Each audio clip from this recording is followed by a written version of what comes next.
அன்பான இனிய உறவுகளுக்கு வணக்கங்க. இங்கே நல்ல லவ்ஸ் போயிட்டுருக்கு. நம்ம துளசி மனசுக்குள்ளே வந்துட்டாருங்க சின்ன தம்பி முழுக்க முழுக்க. அதுக்கு காரணம் சின்ன தம்பி சின்ன வயசுலேருந்தே லவ் பண்ணார் அப்படிங்கிறது ஒன்று. ரெண்டாவது தாலி கட்டிட்டாரு. மூணாவது அதை விட இறந்து போன புருஷன் அவங்க சேதுபதி சேது இல்லைங்க, அவர் முத்துங்க. அவர் நீ தாலியை கழட்டாதுன்னு சொல்லிட்டாரா, அதனால் புருஷன் ஆசை கணவனே கண் கண்ட தெய்வம் அப்படின்னு அவங்க கட்டளையை மதித்து விரும்ப ஆரம்பிக்கிறாங்க. இவர் பார்த்தீங்கன்னா புடவை எடுத்து வச்சுருக்காரு. என்றைக்காவது அம்மா பார்த்தா நான் கொடுக்கணும் அப்படின்ட்டு இவங்களும் பட்டு எடுத்து அவங்க அனுப்பிடுறாங்க. அதுதான் எப்படியாவது அடையாளத்தை விட்டுருவாங்க அப்படின்னு சொல்லுவாங்க. படிக்காதவன் படத்தில் சிவாஜி சொல்லுவார். அதே மாதிரி தான் இப்போ பார்த்தா துளசி என்ன பண்ணுது, அந்த புடவை எப்படியே நைஸாக போய் எடுத்துருதுங்க. அவன்கிட்ட இருந்து வச்சிருக்காரு இல்லையா, அதுலேருந்து போய் எடுத்துகிட்டு அழகாக கத்திரிப்பு கலரில் நல்லா இருக்குங்க. அழகாக கட்டிக்கிட்டு இங்கிட்ட அங்கிட்டும் அப்படி பார்க்குது. அவ்வளோ ஒரு சந்தோஷம். தான் புரிச்சங்க கையால் புடவை எடுத்தது அது எல்லா பொண்ணுக்குமே உண்டான ஒரு சந்தோஷம் தான். கண்ணாடி பின்னாடி பார்க்குது, ரசிக்குது, அவ்வளோ ஒரு ஹாப்பி ஆகுது. அதே சமயம் அங்கே வேட்டி வந்துடுதா, வேட்டி சட்டை. துளசி எனக்கு பார்சல் அனுப்பியிருக்கா அப்படின்னு போய் பார்க்குறாங்க. பார்த்தா வேட்டி பட்டு வேட்டி சட்டை. ஐயோ, எனக்கு ட்ரெஸ் எல்லாம் என் அம்மா எடுத்து அனுப்பியிருக்கிறா அப்படின்னு அவருக்கு ரொம்ப சந்தோஷம் தாங்கலை. அப்படியே முரளி படம் காலமெல்லாம் காதல் வாழ்க அதே மாதிரி தாங்க இருக்குது. அப்படியே முரளிக்கு அனுப்பிக்கிட்டே இருப்பாங்க இல்லையா கௌசல்யா, அந்த மாதிரி அனுப்பிட்டு இருக்காங்க. ஒன்றா லெட்ரு மேலே லெட்ரு போடுறாங்க. இது காதல் கொட்டை கதைன்னு சொல்ல முடியாதுங்க. ஏன்னா அதில் ரெண்டு பேரும் பார்த்துக்காம தான் அதில் இருப்பாங்க, அவ்வளோதானே ஒழிஞ்சு. ஆனால் ஒருத்தரை தெரிஞ்சு ஒருத்தரை தெரியாமல் இருக்கிறது அந்த முரளி படம் தான். இப்போ அதை எடுத்து பார்க்குறாரு. அவ்வளோ ஒரு சந்தோஷம்.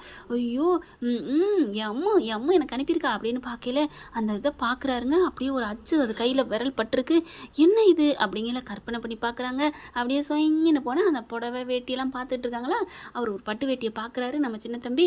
இது நல்லா இருக்கே அப்படின்னு தொட்டு பார்க்கல, கையில் கொஞ்சம் கரை இருக்குங்க, வேலை பார்த்த கரை, அதில் அப்படியே ஒட்டிடுது. ஐயோ ஒட்டிருச்சே, தெரியாமல் மடித்து வச்சிருவோம் அப்படின்னு மடித்து வைக்கிறாரு. ஆனால் இவங்க அழகாக பார்த்து ரசிக்கிறத துளசி பார்த்துறாங்களா, அதனால அதே ட்ரெஸ் எடுத்து அனுப்பிடுறாங்க. இதை பார்த்தோன்னு தூக்கி வாரி போடுது. என்ன இது கரை இதில் இருக்குது, அப்போ நம்ம வீட்டுக்கு வந்ததில் தான் யாரோ எடுத்திருக்காங்க. இங்கே இருக்கிறதுல தான் அம்முவா, இங்கே இருக்கிறதுல யார் என் அம்மு? ஐயோ ஒன்றுமே புரியலையே, ஐயோ அப்படின்னு மண்டையை குழப்பிக்கிறாரு.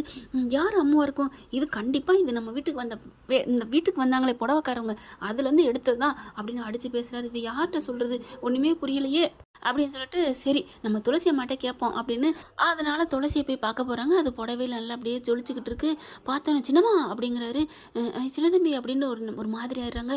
இது நான் என் அம்முக்காண்டி எடுத்து வச்சது, நீங்கள் எடுத்து கட்டிகிட்டு இருக்கீங்க அப்படின்னு சொல்ல, இல்லை சும்மா இருந்துச்சு பார்த்தேன், எனக்கு பிடிச்சிருந்துச்சி, அவ்வளோதான். ஏன் நான் கட்டக்கூடாதா? அதெல்லாம் இல்லை, நீங்கள் அவுத்துருங்க, அது என் அம்மு தான் கட்டணும் அப்படின்னு சொல்ல, சரி நீங்கள் போ நான் அவுத்து வச்சிடறேன் அப்படிங்கிறாங்க.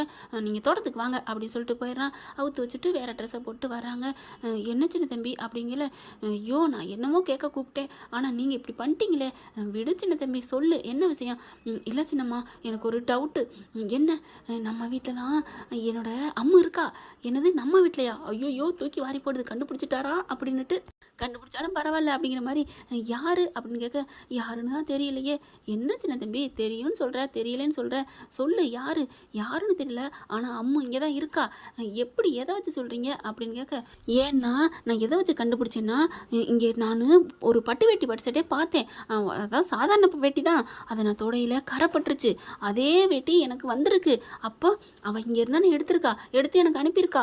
அதனால தான் சொல்கிறேன் இங்கே தான் இருக்கா. ஐயோ கரையோடு நான் அனுப்பிட்டேனா அப்படின்ட்டு. சின்ன தம்பி நீ என்ன நினச்சிட்டு இருக்க, உனக்கு கொஞ்சம் கூட அறிவே இல்லை. நம்ம வீட்டில் அப்படி யார் இருக்கா நினச்சி பாரு. சூடாமணி அவனுக்கு அனுப்பியிருப்பா. ஐயா அதெல்லாம் வேணாம். இல்லை இல்லை, அப்புறம் யார்? அவங்க அம்மாவா? சின்னம்மா என்ன சின்னம்மா, அப்புறம் என்ன அதெல்லாம் இல்லை, அப்புறம் எப்படி இது வந்துச்சு? ஐயோ மக்கு சின்ன தம்பி அப்படின்னு. ஐயோ சொல்லுங்க என்ன, நான் எதை யோசிக்க விடுங்க சின்ன தம்பி, என்னவா இருக்கும், எதை சொல்லி சமாளிக்கலாம்? இந்த புடவைக்காரன் எடுத்துகிட்டு போயிருப்பான், வேற வீட்டுக்கு போயிருப்பான். ஓ சூப்பர் சூப்பர் அப்படின்ட்டு சின்ன தம்பி ஒரு ஐடியா வந்துருச்சு. என்ன அதாவது அப்படின்னு யோசிக்கிறாங்க. சொல்லுங்க சின்னம்மா. அட இரு சின்ன தம்பி, யோசிக்க விட மாட்டேங்கிற. இப்போ நம்ம வீட்டுக்கு வந்த புடவைக்காரரு வேற வீட்டுக்கும் போயிருப்பார் இல்லையா? ஆமாம். எத்தனை வீட்டுக்கு போனாரோ? ஆமாம். அப்போ யாரோ அங்கே அந்த வீட்டில் உன் அம்மா இருக்கலாம் இல்லையா? ஆமாம். அதை எடுத்து உங்களுக்கு அனுப்பியிருக்கலாம்ல? ஆமாம்ல சின்னம்மா, அப்படி இருக்கல நம்ம வீட்டில் தான் அனுப்புனான்னு எப்படி சொல்ல முடியும்? அதான் அவர் கொண்டுட்டு போயிட்டார்ல, அங்கேருந்து அந்த பொண்ணு பார்த்துருக்கலாம், நம்ம ஆளுக்கு பிடிக்கும்னு அனுப்பியிருக்கலாம். ஐயோ சூப்பர் சின்னம்மா, அறிவு சின்னம்மா அப்படின்னு கண்ணத்தை அப்படியே நெத்தியை தொட்டு அப்படி இதுங்கிறாரு. ஐயோ அவங்களுக்கு சந்தோஷம் தாங்கலை நம்ம ஆளுக்கு, துளசிக்கு. அதுக்கப்புறம் இதுக்கு போய் ஏன் சின்ன தம்பி ரொம்ப தேங்க்ஸ் சின்னம்மா, அப்போ அவளும் நானும் கிட்டத்துலேருந்து எங்கேயோ இருக்கிறோம், கடவுள் எங்களை சேர்த்து வைப்பார் அப்படின்னு சொல்லிட்டு. அப்போ அந்த பட்டு வேட்டி சட்டை உனக்கு பிடிச்சிருக்கா? ரொம்ப பிடிச்சிருக்கு. அப்புறம் சின்னம்மா அந்த புடவையை நீங்கள் பத்திரமா என்கிட்ட கொடுத்துருங்க, அது அம்முக்காக வாங்கினது அப்படின்னு சொல்ல, அது பயப்படாத சின்ன தம்பி, நான் என்ன பண்ண போகிறேன் அப்படின்னு சொல்லிடுறாங்க. என்கிட்ட இருக்கட்டும், எப்போ உன் அம்மா வராளோ நானே கட்டி விடுறேன் உன் அம்முக்கு, தேங்க்ஸ் சின்னம்மா, பத்திரமா நீங்களே வச்சுக்கோங்க அப்படிங்கிறாங்க. சரி அப்படின்ட்டு போய் பீரோவில் கொண்டு பத்திரமா வச்சுக்கிறது துளசி. என்ன ஃப்ரெண்ட், இப்படி போனால் நல்லா தான் இருக்கும், பார்க்கலாம் என்ன நடக்க போகுதுன்னு. தேங்க்யூ. இந்த வீடியோ உங்களுக்கு பிடிச்சிருந்தா தயவு செய்து லைக் பண்ணுங்க. இன்னும் அப்டேட்ஸ்க்காக சேனலை சப்ஸ்கிரைப் பண்ண மறக்காதீங்க. நம்ம கிட்ட இருக்க எல்லா சேனல்ஸோட லேட்டஸ்ட் வீடியோ அப்டேட்ஸ்க்காக மேல ரைட் சைடுல காட்டுற லிங்கை கிளிக் பண்ணி வாட்ஸ்அப் குரூப்ல ஜாயின் பண்ணுங்க. உங்களிடம் விடைபெறுவது நான் உங்கள் மெஹர்.